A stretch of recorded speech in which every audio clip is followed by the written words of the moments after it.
Morning students. पिछले part में अपन ने जो है सेकंड चैप्टर फिनिश किया था। आज हम एक नया चैप्टर स्टार्ट करेंगे। Class 11 Hindi medium, subject chemistry और लेसन 4 है, क्योंकि लेसन 3 की बात अपन कर चुके, पहले ही लेसन 3 मैंने पढ़ा दिया है। लेसन 4 क्या है? लेसन 4 के अंदर जो है इसका नाम है रासायनिक आपन, ठीक है ना। आणविक संरचनाएं, अणु की संरचना क्या है, किसी भी अणु की संरचनाएं कैसी बनती हैं, किस प्रकार से अणु का निर्माण होता है, किस प्रकार से जो है परमाणु अष्टक पूरा करता है, ये सारी बातें जो है इसी चैप्टर के अंदर की जाएगी। इससे संबंधित जो भी सिद्धांत हैं, संयोजकतापन सिद्धांत है, VSEPR सिद्धांत है, ऐसे कई सिद्धांत, आणविक सिद्धांत है, अणुकक्षक सिद्धांत है, इन सिद्धांतों की बातें भी इसी चैप्टर में होंगी। शुरू में हम बात करते हैं कुछ परिचय की। कोसेल लुईस ने जो है एक साइंटिस्ट थे, तो 1916 के अंदर कोसेल एंड लुईस, ये दो वैज्ञानिक थे जो अलग अलग प्रयोग कर रहे थे और सफलता प्राप्त की दोनों ने। इन्होंने जो है परमाणु पर अध्ययन करके बताया कि परमाणु के जो बाह्यतम कोश हैं, बाह्यतम कोश के जो इलेक्ट्रॉन हैं, वो रासायनिक आबंध बनाने में भाग लेते हैं। किस प्रकार से भाग लेते हैं ये तो अपन सारा आगे पढ़ेंगे इसी चैप्टर में, पर अभी मैं थोड़ा सा बता देता हूँ। तो कोसेल लुईस ने बताया कि परमाणु जो है वो परमाणु का जो सबसे बाहर वाला कोश होता है, उसके अंदर जो इलेक्ट्रॉन उपस्थित होते हैं, वो इलेक्ट्रॉन क्या करते हैं, रासायनिक आबंध बनाने में भाग लेते हैं। तो इन बाह्यतम कोश के जो इलेक्ट्रॉन होते हैं, इन इलेक्ट्रॉनों को संयोजी इलेक्ट्रॉन बोलते हैं। संयोजी इलेक्ट्रॉन, इन इलेक्ट्रॉनों को संयोजी इलेक्ट्रॉन कहा जाता है, क्योंकि ये संयोजकता कोश के अंदर उपस्थित होते हैं। संयोजकता कोश कौन होता है? जो सबसे बाहर वाला कोश होता है। तो सबसे बाहर वाले कोश को हम संयोजकता कोश कहते हैं, और उसमें उपस्थित इलेक्ट्रॉनों को संयोजी इलेक्ट्रॉन कहते हैं। ये संयोजी इलेक्ट्रॉन ही जो है किसी भी रासायनिक आबंध बनाने में भाग लेते हैं। जैसे मैं इसको एक एग्जांपल से आपको समझा देता हूँ। फॉर एग्जांपल जैसे कार्बन है, कार्बन का परमाणु क्रमांक 6 होता है। पहली कक्षक में 2 इलेक्ट्रॉन आ जाएंगे, उसके बाद में कितने इलेक्ट्रॉन बचेंगे? 4। तो सबसे बाहर वाली जो कोश है, सबसे बाहर वाला कोश ये है, और इस कोश को क्या बोलते हैं? संयोजी कोश भी कहते हैं, संयोजी कोश। तथा ये जो इलेक्ट्रॉन है, ये जो इलेक्ट्रॉन्स हैं, इन इलेक्ट्रॉन्स को संयोजी इलेक्ट्रॉन कहा जाता है। और ये इलेक्ट्रॉन ही रासायनिक आबंध बनाने में काम आते हैं। अर्थात अंदर वाले जो कोश के इलेक्ट्रॉन हैं वो पूरी तरह से सुरक्षित रहते हैं। बहुत कम ऐसा होता है कि अंदर वाले कोश कोई भाग ले, वरना अंदर वाले सारे जो इलेक्ट्रॉन्स हैं वो क्या रहते हैं? एकदम सुरक्षित रहते हैं। आगे बात समझ में? चलो, कोसेल लुईस ने क्या किया? अष्टक नियम किया। अष्टक नियम, अष्टक नियम, जैसा कि नाम से ही पता है, अष्टक, अष्टक यानी 8, अष्टक यानी 8। इन्होंने कहा कि अगर परमाणु के बाहर वाले कोश में, सबसे बाह्यतम कोश में अधिकतम 8 इलेक्ट्रॉन हैं उपस्थित, अधिकतम 8 इलेक्ट्रॉन उपस्थित हैं, इसका मतलब कि वो परमाणु स्थायी होता है। सबसे बाहर वाले कोश में यानी संयोजी कोश में अगर अधिकतम 8 इलेक्ट्रॉन उपस्थित हैं, 8 इलेक्ट्रॉन अगर संयोजी कोश के अंदर उपस्थित हैं, तो वह परमाणु स्थायी होता है।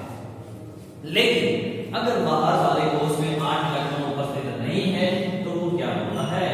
अस्थायी होता है। क्या होता है? वो अस्थायी होता है। जैसा कि आपको इस कार्बन में नजर आ रहा है, यहाँ पे बाह्यतम कोश में केवल 4 इलेक्ट्रॉन है, 8 नहीं है, इसमें 4 है, तो ये क्या हो गया? अस्थायी। ठीक है, तो फिर ये क्या करते हैं? ये स्थायी होने, यही अष्टक नियम कहलाता है।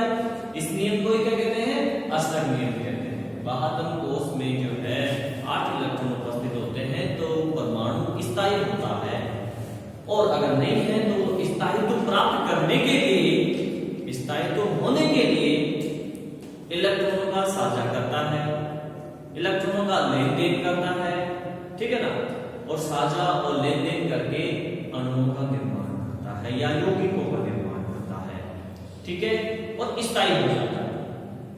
क्लियर? चलो इतना समझ में आ गया। नेक्स्ट बात करते हैं जो लुईस थे, अमेरिकन साइंटिस्ट थे, जे एन लुईस,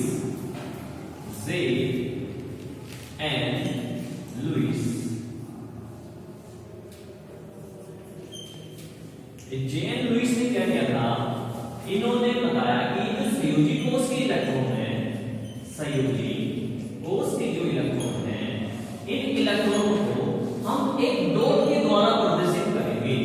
एक डॉट लगाकर परमाणु के चारों तरफ एक डॉट लगाकर जो है इनको प्रदर्शित किया जाए, इनको संयोजी इलेक्ट्रॉन, ठीक है ना। इस डॉट को लुईस बिंदु कहते हैं, लुईस डॉट यानी लुईस बिंदु, ठीक है ना। ये जो इलेक्ट्रॉन संयोजी कोष के इलेक्ट्रॉनों को प्रदर्शित करने के लिए लुईस ने एक बिंदु दिया, और इस बिंदु को हम लुईस बिंदु कहते हैं। और अगर किसी अणु के ऊपर हम ये लुईस बिंदु संयोजकता कोष के इलेक्ट्रॉनों को बिंदु लगाकर प्रदर्शित करके उस अणु की संरचना बनाएं, तो ऐसी संरचनाओं को लुईस संरचना कहा जाता है। जैसे मैं अगर इस परमाणु की बात करूं कार्बन की, इस कार्बन के बाह्यतम संयोजी कोष के इलेक्ट्रॉन कितने हैं? 4 हैं। तो 4 इस कार्बन के 4 बिंदु लगा दूं मैं, यानी 4 इलेक्ट्रॉन प्रदर्शित कर दूं इसके चारों, इस तरीके से ये इसके संयोजी कोष के इलेक्ट्रॉन को रिप्रेजेंट कर रहा है। इसका मतलब ये ऐसी संरचना जो बन गई, इस संरचना को हम बोलते हैं लुईस संरचना। इन संरचनाओं को लुईस संरचना कहा जाता है। तो अब हम कुछ उदाहरण लेंगे लुईस संरचना बनाने के, और किस प्रकार से उनके लुईस संरचनाएं होती हैं इसकी बात करते हैं। मैं आपको 4-5 एग्जाम्पल बताऊंगा जिसमें हम लुईस संरचनाएं बनाएंगे, तो आपको पता चल जाएगा कि किस प्रकार से लुईस संरचनाएं बनाई जाती हैं। चलो हम अब लुईस संरचनाओं की बात करते हैं कि लुईस संरचनाएं कैसे बनाई जाती हैं। लुईस संरचनाएं, देखिए सबसे पहली चीज तो मैं आपको बता दूं, लुईस संरचनाएं बनाने के लिए आपको किन किन चीजों की क्या क्या ज्ञान होना चाहिए। पहला ज्ञान तो ये होना चाहिए कि आपको परमाणु क्रमांक याद होना चाहिए, क्योंकि परमाणु क्रमांक से ही आप जो है उस परमाणु के अंदर उपस्थित इलेक्ट्रॉनों की संख्या पता कर सकते हो। सेकंड, जब आपको इलेक्ट्रॉनों की संख्या पता चलेगी तभी आप ये पता कर सकते हो कि इसके बाह्यतम कोष में कितने इलेक्ट्रॉन हैं। पहले कोष में 2 इलेक्ट्रॉन भरे जाते हैं, उसके बाद मैक्सिमम 8 इलेक्ट्रॉन भर सकते हैं। तो नंबर ऑफ इलेक्ट्रॉन्स आपको पता होंगे, इलेक्ट्रॉनों की संख्या आपको पता होगी, तभी आप ये पता कर सकते हो कि संयोजकता कोष में कितने इलेक्ट्रॉन हैं और हमें कितने बिंदु लगाने हैं। आई बात समझ में? दूसरी चीज, उस परमाणु की संयोजकता भी पता होनी चाहिए आपको, क्योंकि परमाणु की संयोजकता से हमें ये पता चलेगा कि वो परमाणु कितने सह संयोजक बंध बनाता है, कितने इलेक्ट्रॉनों का साझा करेगा वो अन्य परमाणु के साथ अपना अष्टक पूर्ण करने के लिए। तो ये चीजें आपको याद होनी चाहिए, और कुछ एग्जांपल अपन यहां लेंगे तो उसमें भी आपको काफी कुछ क्लियर हो जाएगा, तो आप उनको माइंड में बैठा लेना, काम आने वाली चीजें हैं। मैं स्टार्ट करता हूं आसान से कठिन की तरफ, यानी सबसे पहले हम सबसे आसान एग्जांपल लेंगे और फिर धीरे धीरे उसको थोड़ा सा हार्ड करते जाएंगे तो पकड़ बनती जाएगी। पहला एग्जांपल मैंने लिया लिथियम। लिथियम परमाणु लिया। लिथियम परमाणु का नाम आते आपको तुरंत पता चल जाना चाहिए, क्योंकि मैंने थर्ड चैप्टर पढ़ा दिया है कि लिथियम जो है इसका परमाणु क्रमांक 3 है, एस ब्लॉक में आता है, फर्स्ट वर्ग में। तो परमाणु क्रमांक इसका कितना है? 3 है। इसका परमाणु क्रमांक 3 है, अर्थात कुल इलेक्ट्रॉन इलेक्ट्रॉनों की संख्या भी कितनी है? 3 है। कुल इलेक्ट्रॉनों की संख्या भी कितनी है? 3 है। तो पहले कक्षक में 2 इलेक्ट्रॉन भरेंगे, पहले कक्षक में 2 इलेक्ट्रॉन भरा तो कितना बचा बाहर कोष में? 1 हो गए। 3 इलेक्ट्रॉन टोटल कितने इलेक्ट्रॉन हो गए? 3 हो गए। तो बाहर कोष में कितना इलेक्ट्रॉन है? 1। और बाहर कोष में जो 1 इलेक्ट्रॉन है इसको हम लुईस बिंदु द्वारा प्रदर्शित कर देंगे। इसके ऊपर लिथियम के ऊपर एक बिंदु लगा देंगे। ये लीजिए, ये इसका लुईस स्ट्रक्चर हो गया। आगे बात समझ में, चलिए आगे बढ़ते हैं। सेकंड एग्जांपल लेते हैं। ऑक्सीजन। ऑक्सीजन का परमाणु क्रमांक कितना है? 6। यानी कितने नंबर पे आता है ये? वो 8 नंबर पे आता है। कितना है परमाणु क्रमांक? 8। कितने नंबर पे आता है? 8 नंबर पे। तो इलेक्ट्रॉनों की संख्या कितनी हो गई इसमें? 8 हो गई। पहले कक्ष में कितने इलेक्ट्रॉन? 2। बाहर कोष में कितने इलेक्ट्रॉन? 6। बाहर कोष में 6 इलेक्ट्रॉन उपस्थित हैं और इन 6 इलेक्ट्रॉनों को ही हम लुईस बिंदु लगाकर प्रदर्शित करेंगे। तो ये ऑक्सीजन लिख दिया आपने। बाहर कोष में 6 इलेक्ट्रॉन है तो 6 बिंदु लगा दो ऑक्सीजन के चारों तरफ। 1 2 3 4 5 6। तो 6 बिंदु लगाकर हमने इस ऑक्सीजन को प्रदर्शित कर दिया। तो ये हो गई इसकी लुईस संरचना। आगे बात करते हैं। नेक्स्ट एग्जांपल लेते हैं। क्लोरीन। क्लोरीन का परमाणु क्रमांक कितना है? 17 है। कितने नंबर पे आता है? 17 नंबर। इसलिए मैंने पहले आपसे कहा था कि इसको करने के लिए आपको परमाणु क्रमांक की आवश्यकता पड़ती है। तो ये 17 नंबर पे आता है। तो पहली कक्षक में अपन कितने इलेक्ट्रॉन भरेंगे? 2 भरेंगे। दूसरी में 8 आ जाते हैं मैक्सिमम और बच कितने हैं? 7। तो 2 8 7। और सबसे बाहर वाला कोष ये है जिसके अंदर 7 इलेक्ट्रॉन हैं और इन इलेक्ट्रॉनों को संयोजी कोष इलेक्ट्रॉन कहते हैं। यानी संयोजकता कोष के इलेक्ट्रॉन, संयोजी इलेक्ट्रॉन भी कह सकते हो आप। तो इन 7 इलेक्ट्रॉनों को अपन लुईस बिंदु लगा के प्रदर्शित करेंगे। 1 2 3 4 5 6 7। तो ये क्लोरीन का लुईस स्ट्रक्चर हो गया। आगे बात समझ में। नेक्स्ट एग्जांपल ले लेते हैं एक और। अब थोड़ा सा अणु का एग्जांपल लेंगे। ये परमाणु के एग्जांपल ले लिए, अब सिंपल अणु बनाएंगे। तो मैं लेता हूं सबसे पहले जल, H2O। जल का अणु है, ठीक है नहीं? तो इसके अंदर देखो हाइड्रोजन है। हाइड्रोजन के बाहर कोष ले लो, चाहे एक इलेक्ट्रॉन होता है इसमें। एक नंबर पे आता है, एक इलेक्ट्रॉन होता है। तो बाहर कोष का इलेक्ट्रॉन भी एक किया। ऑक्सीजन की अगर बात करें तो ऑक्सीजन का अभी अपन ने पता किया है। देखो ये बाहर कोष में कितने इलेक्ट्रॉन है? 6। और इसको अष्टकपूर्ण करने के लिए, इसको अष्टकपूर्ण करने के लिए 2 इलेक्ट्रॉनों की आवश्यकता है। तो इसकी संयोजकता 2 होती है। कितनी होती है संयोजकता इसकी? 2। अर्थात ये अधिकतम सहसंयोजक आपन बनाएगा 2। इससे ज्यादा नहीं बना सकता। और हाइड्रोजन के पास तो एक ही इलेक्ट्रॉन है, तो ये तो केवल एक ही इलेक्ट्रॉन का साझा कर सकता है। चलो, तो इस आधार पर हम सबसे पहले तो ऑक्सीजन लिखेंगे, ठीक है ना? ऑक्सीजन ने एक बॉन्ड जो है हाइड्रोजन के साथ बना लिया, क्योंकि हाइड्रोजन के पास एक इलेक्ट्रॉन है, इसलिए एक इलेक्ट्रॉन का साझा करके इसने सहसंयोजक आबंध बना लिया हाइड्रोजन के साथ। और एक आबंध इसने दूसरे हाइड्रोजन के साथ बना लिया सहसंयोजक, एक इलेक्ट्रॉन का संयोग कर लिया। 6 इलेक्ट्रॉन में से 2 इलेक्ट्रॉनों का इसने संयोग कर लिया हाइड्रोजन के साथ।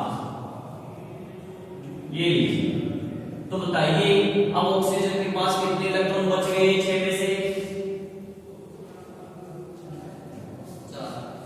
ऑक्सीजन ने 2 इलेक्ट्रॉन संयोग कर लिया हाइड्रोजन के साथ, तो 4 बच गए। तो 4 जो बच गए हैं उनको हम लुईस बिंदु द्वारा प्रदर्शित कर देंगे। 1 2 3 4। क्लियर? और हाइड्रोजन का तो एक इलेक्ट्रॉन था जो साझेदारी का काम आज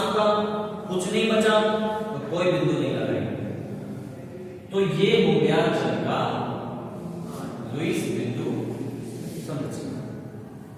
ठीक है, ये डॉट तो मैंने आपको बताने के लिए समझाने के लिए लगाया है, वरना आप यहाँ पे बंद लगा सकते हैं। बस एक आबंध के अंदर 2 इलेक्ट्रॉन काम आते हैं और जो सहसंयोजी आबंध बनता है उसमें साझेदारी होती है इलेक्ट्रॉनों की। तो एक इलेक्ट्रॉन इसका और एक इलेक्ट्रॉन इसका, तब जाके एक आबंध बना है सहसंयोजी। क्लियर? चलो आगे बढ़े। अगला एग्जांपल लेते हैं अपन CO2। ठीक है, देखिए कार्बन का अभी थोड़ी देर पहले मैंने आपको बताया था महातम कोष में कितने इलेक्ट्रॉन होते हैं? 4। ऑक्सीजन का भी मैंने आपको बताया कितना होते हैं? 6। आगे बात समझ में? और कितने ऑक्सीजन है? 2। तो एक और कितने क्या होगा? 6। ठीक है ना। अब इसमें केंद्र परमाणु कार्बन है, कार्बन अपन ने लिखा और इसके 2 ऑक्सीजनों को अपन को जोड़ना है। इसको भी अष्टक पूर्ण करना है, 2 इलेक्ट्रॉन की कमी है, और इसको भी अष्टक पूर्ण करना है, 4 इलेक्ट्रॉन की कमी है। समझ लो। तो अब क्या होगा कि ये ऑक्सीजन इसके साथ 2 इलेक्ट्रॉनों का साझा कर लेगा, तो 2 आबंध बन जाएंगे। इन आबंधों के अंदर 2 इलेक्ट्रॉन इस ऑक्सीजन के हैं और 2 इलेक्ट्रॉन इस कार्बन के हैं। बात समझ में? तो ऑक्सीजन ने अपने 6 में से 2 इलेक्ट्रॉन यहां काम में लिए, तो कितने बचे? 4 बचे। तो 4 को हम लुईस डॉट द्वारा प्रदर्शित कर देंगे।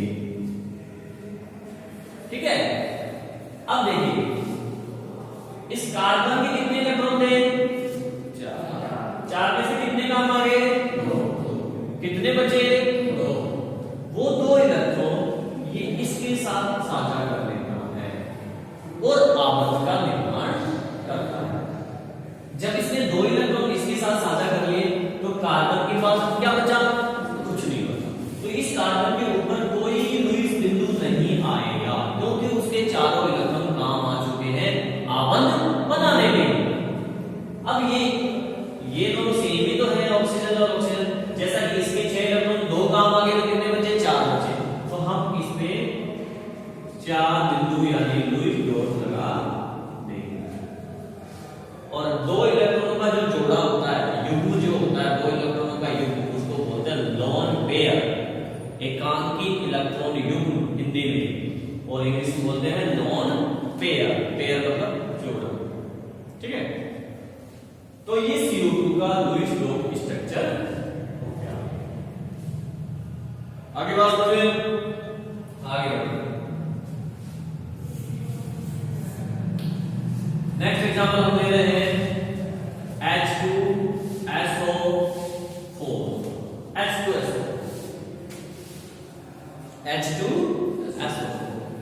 सल्फ्यूरिक एसिड है। अब हाइड्रोजन का कभी मैंने आपको बताया, बात में उसमें एक इलेक्ट्रॉन होता है। सल्फर कितने नंबर पे आता है? 16 नंबर पे आता है। सल्फर 16 नंबर पे आता है, तो बाहर तक कोष में इलेक्ट्रॉनों की संख्या 2, 8, 6 हो जाएगी। कितनी हो जाएगी? 6 हो जाएगी।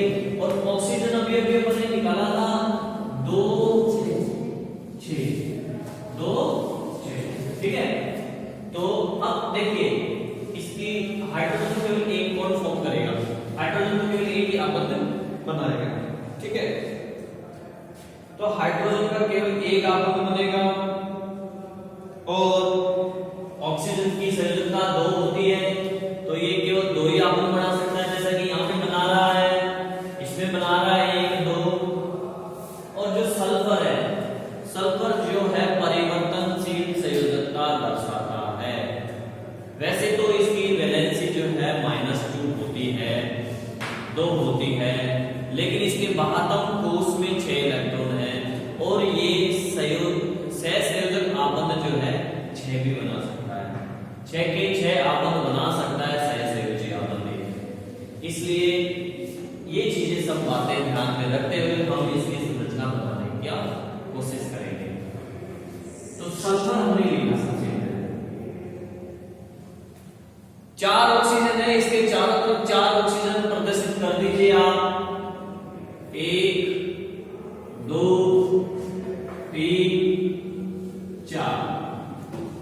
ठीक है। ऑक्सीजन बोलता है कि मुझे 2 इलेक्ट्रॉन चाहिए अपना अष्टक पूर्ण करने के लिए सल्फर को। सल्फर बोलता है ठीक है अपन दोनों इलेक्ट्रॉनों का साझा कर लेते हैं। सल्फर के पास कितने इलेक्ट्रॉन है परमाणु में? 6। तो ऑक्सीजन के साथ में ये 2 इलेक्ट्रॉनों का साझा कर लेता है। ठीक है, इसने कर लिया, ये 2 इलेक्ट्रॉन का साझा कर लिया। तो अब सल्फर के पास कितने इलेक्ट्रॉन बच गए? 4। और इस ऑक्सीजन के पास कितने बच गए? 4। इसके भी तो 6 थे, 2 काम आ गए, 4 बच गए। तो यहाँ पे हम 2 लोन पेयर लगा देंगे, मतलब कि 4 बिंदु लगा देंगे, 4 इलेक्ट्रॉन को प्रदर्शित कर दिया। अब ये दूसरा ऑक्सीजन बोलता है कि मुझे भी अष्टक पूर्ण करना है, मुझे भी 2 इलेक्ट्रॉनों की जरूरत है, मेरे साथ भी 2 इलेक्ट्रॉनों का साझा कर दो। ठीक है, तो वो इसके साथ भी 2 इलेक्ट्रॉनों का साझा कर सकता है क्योंकि अभी तो उसकी क्षमता है। अभी तो उसके पास 4 इलेक्ट्रॉन बचे हुए थे, तो 2 इसके साथ कर ले। अभी इसके पास कितने इलेक्ट्रॉन बचे? 4 यानी 2 लोन पेयर लगा देंगे। अब सल्फर के पास कितने इलेक्ट्रॉन बचे? 2। तो अब ये ऑक्सीजन बोलता है कि मेरे को भी अष्टक पूर्ण करना है, मेरे साथ भी आपन बना लो, सहसंयोजक आपन बना लो 2 इलेक्ट्रॉन का सहयोग करके। तो सल्फर कहता है कि मेरे पास अब केवल 2 ही इलेक्ट्रॉन बचे हैं। अब मेरे पास संयोजकता के कोष में केवल 2 ही इलेक्ट्रॉन बचे हैं। अगर मैं तेरे साथ 2 बॉन्ड बना लूंगा तो फिर ये ऑक्सीजन रह जाएगा, और इसके साथ बना लेता हूं तो ये वाला रह जाएगा। तो ऐसी कंडीशन में एक जो ईमानदारी वाला फैसला होता है वो ये होता है कि एक उसको बिल्कुल इसलिए एक इलेक्ट्रॉन का साझा इसके साथ कर लेता है और एक इलेक्ट्रॉन का साझा इसके साथ कर लेता है। अब सल्फर के 6 के 6 इलेक्ट्रॉन काम आ चुके हैं, यानी सल्फर पे कोई भी लुईस बिंदु नहीं लगेगा। ठीक है, लेकिन ये वाले जो ऑक्सीजन है इनका अष्टक अभी पूरा नहीं हुआ है, क्योंकि ये 2 इलेक्ट्रॉन का साझा करके अष्टक पूर्ण करता है ऑक्सीजन, और अभी 1 इलेक्ट्रॉन का ही साझा हुआ है यहाँ पे, और यहाँ पे भी 1 इलेक्ट्रॉन का ही साझा हुआ है। तो फिर ये इसके पास आते हैं हाइड्रोजन। अभी देखो इसको 1 हो गया, 1 की जरूरत है, इसका भी 1 हो गया, 1 की जरूरत है, और हाइड्रोजन को भी 1 की जरूरत रहती है। पहली परिस्थिति में मैक्सिमम 2 ही इलेक्ट्रॉन होते हैं, एक उसके पास है ऑलरेडी, एक और चाहिए हाइड्रोजन के पास। तो वो हाइड्रोजन जो है इस ऑक्सीजन के साथ 1 इलेक्ट्रॉन का साझा कर देता है। यहाँ पे कितने हाइड्रोजन है? 2। तो 1 हाइड्रोजन इसके साथ साझा कर लेता है और 1 हाइड्रोजन इसके साथ साझा कर देता है। ठीक है, तो अब आप देख सकते हो कि इसके पास इसने 2 इलेक्ट्रॉन का साझा कर लिया इधर और इधर, तो 4 बचे। तो 4 बिंदु लगा दो, 2 लोन पेयर, इसमें भी ये होगा 2 लोन पेयर, और हाइड्रोजन का 1 इलेक्ट्रॉन काम आ गया, उसमें कोई लोन पेयर नहीं लगेगा। अब सबका अष्टक पूर्ण हो गया है, और ये जो संरचना बनी लुईस संरचना हुई H2SO4। आप 8 इलेक्ट्रॉन काउंट कर सकते हैं। देखो 1 2 3 4, और साझा करने के बाद में उस दूसरे वाले इलेक्ट्रॉन भी उसमें भी अधिकार होता है। तो 4 5 6 7 8 अष्टक पूर्ण। इसी प्रकार से इसका देखो 1 2 3 4 5 6 7 8 अष्टक पूर्ण। इसका भी 1 2 3 4 5 6 7 8 1 2 3 4 5 6 7 8। और इस सल्फर पे तो बहुत ज्यादा है, 8 से भी ज्यादा है। 1 2 3 4 5 6 7 8 9 10 11 12, इसमें तो 12 हो गए। ऐसे कुछ यौगिक और कुछ अणु हैं जिनपे केंद्रीय परमाणु पर इलेक्ट्रॉनों की संख्या 8 से ज्यादा हो जाती है या फिर 8 से कम भी रह जाती है। इनको हम अपवाद में बात करेंगे, अपवाद के अंदर इन चीजों की बात करेंगे। अभी हम लुईस संरचनाएं बना रहे हैं, कुछ एग्जाम्पल देखें, वहां पे अपवाद में ये वाला एग्जाम्पल भी आएगा। आगे बढ़े। ठीक है, नेक्स्ट अपन एग्जांपल लेते हैं, थोड़ा सा अलग लेंगे अपनी बात, बेस कर देता हूं मैं इसको।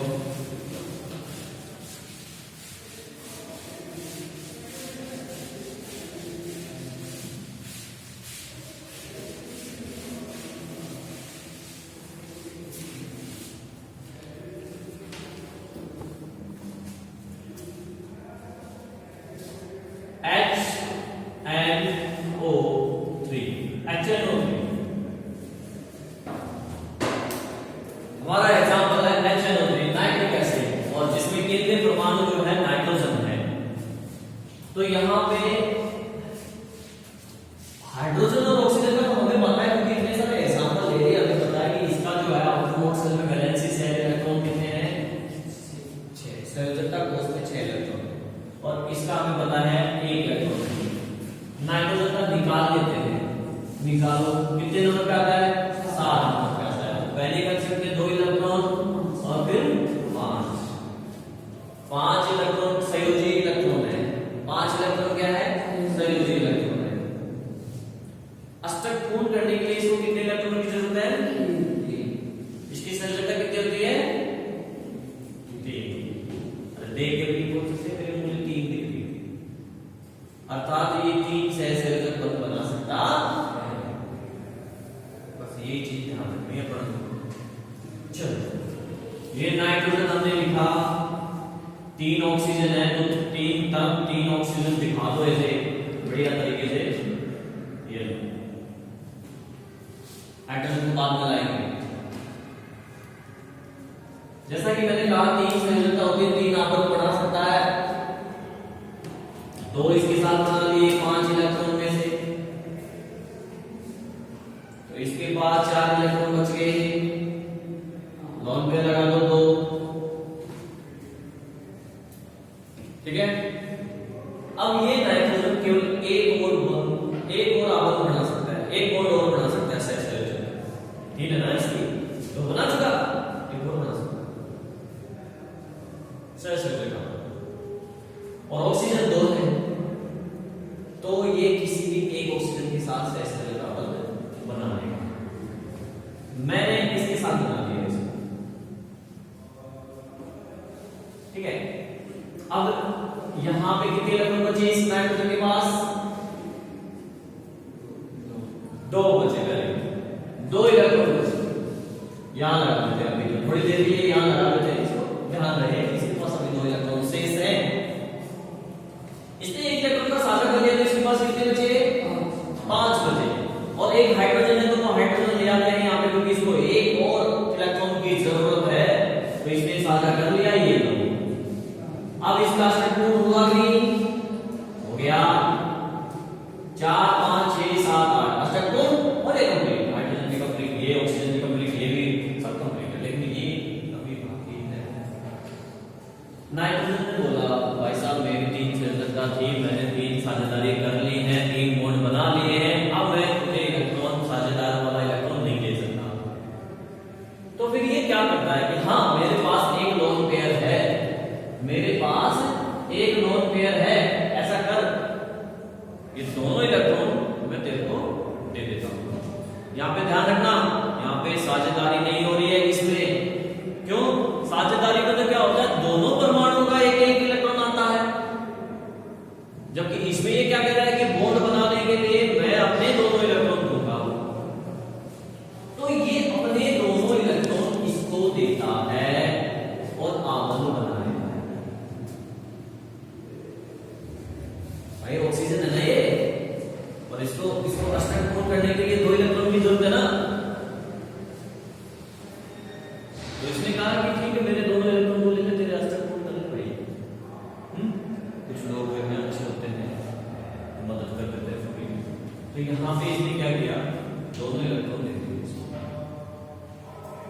और जब भी कोई परमाणु अपने दोनों इलेक्ट्रॉन बॉन्ड बनाने के लिए देता है, तो उसे संयोजक आबंध कहते हैं।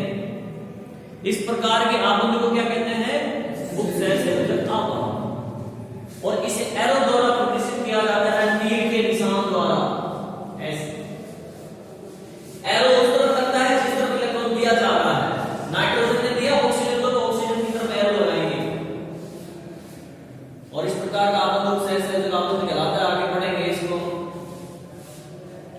चलो अब इस ऑक्सीजन में कितने इलेक्ट्रॉन बचे?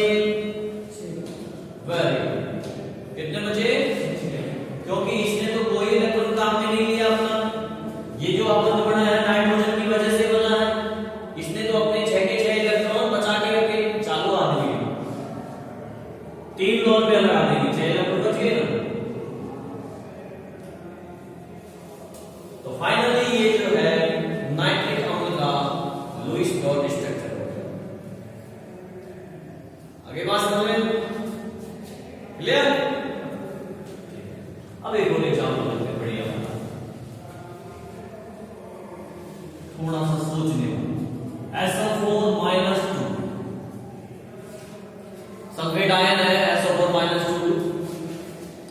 हम जानते हैं -2 या माइनस में माइनस का चार्ज होता है, तो इसका मतलब है उसके पास इलेक्ट्रॉन ज्यादा है, किसी से लिए हैं उसने।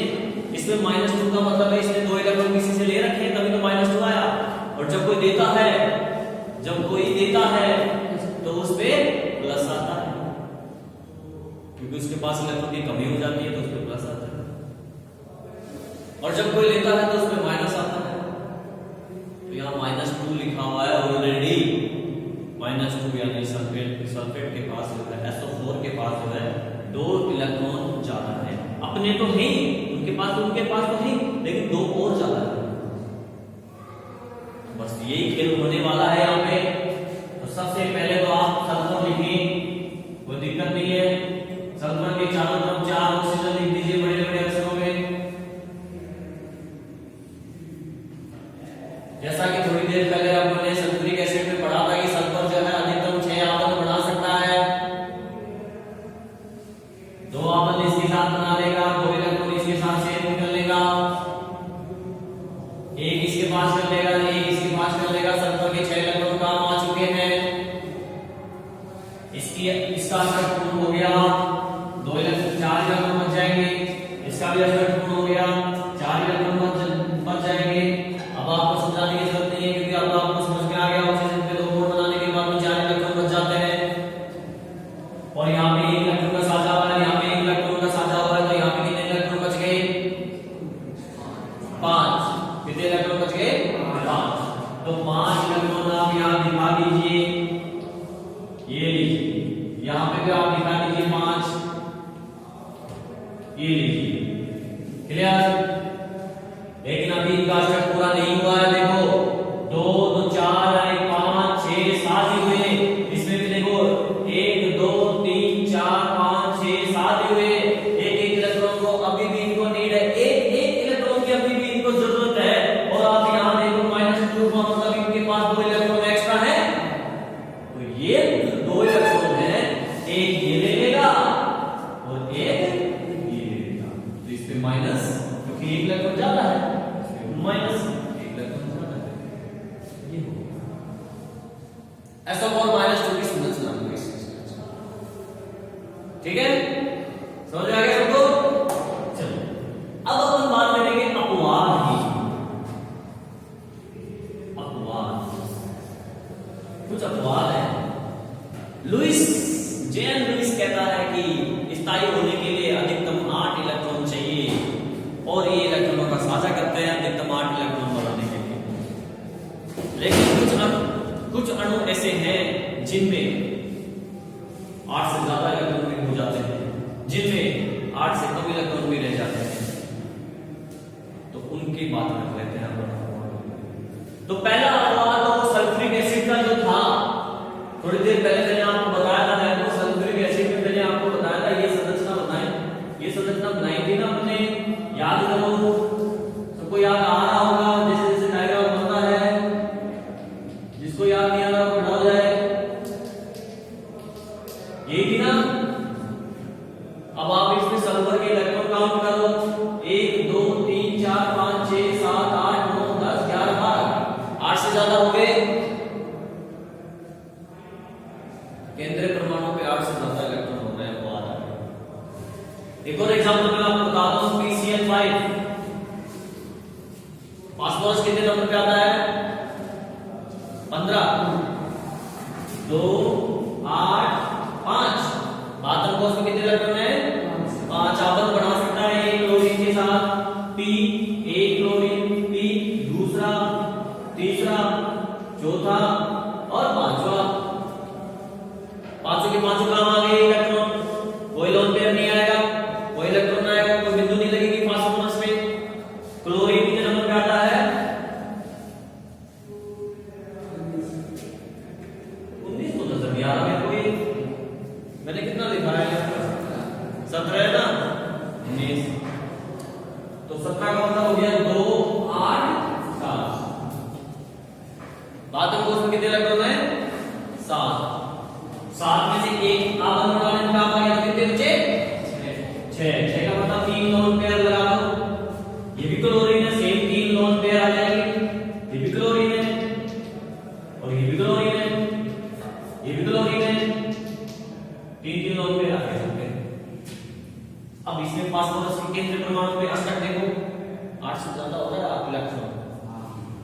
2, 2, 4, 2, 6, 2, 8, 2, 10 इलेक्ट्रॉन एक्सपेंडेड ऑक्टेट। ठीक है। अब किसी किसी में कम भी रह जाता है इलेक्ट्रॉन, किसी किसी में इलेक्ट्रॉन कम भी रह जाते हैं। उसके एग्जांपल देखो, यहां पे लिखा हुआ है, आप इरेज कर सकते हैं इस तरफ से।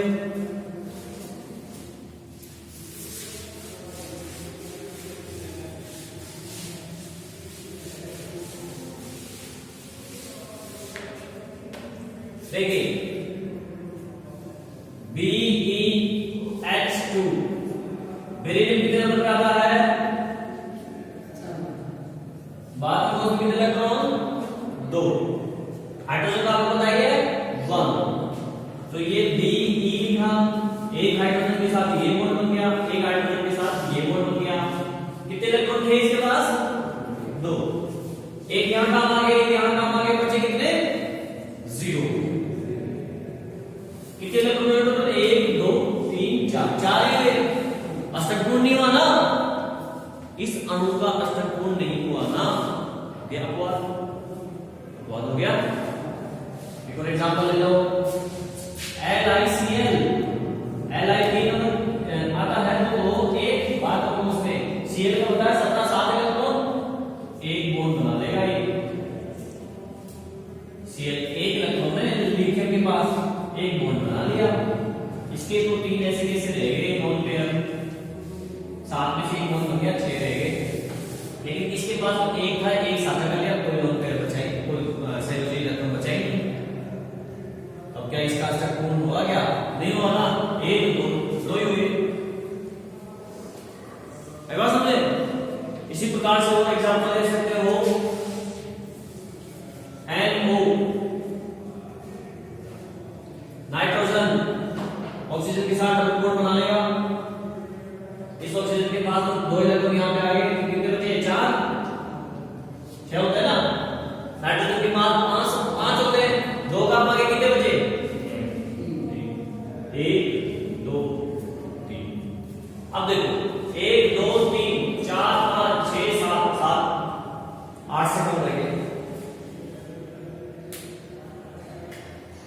8 हुए क्या? नहीं हुए ना, 7 ही रह गए। विषम संख्या में इलेक्ट्रॉन रह गए।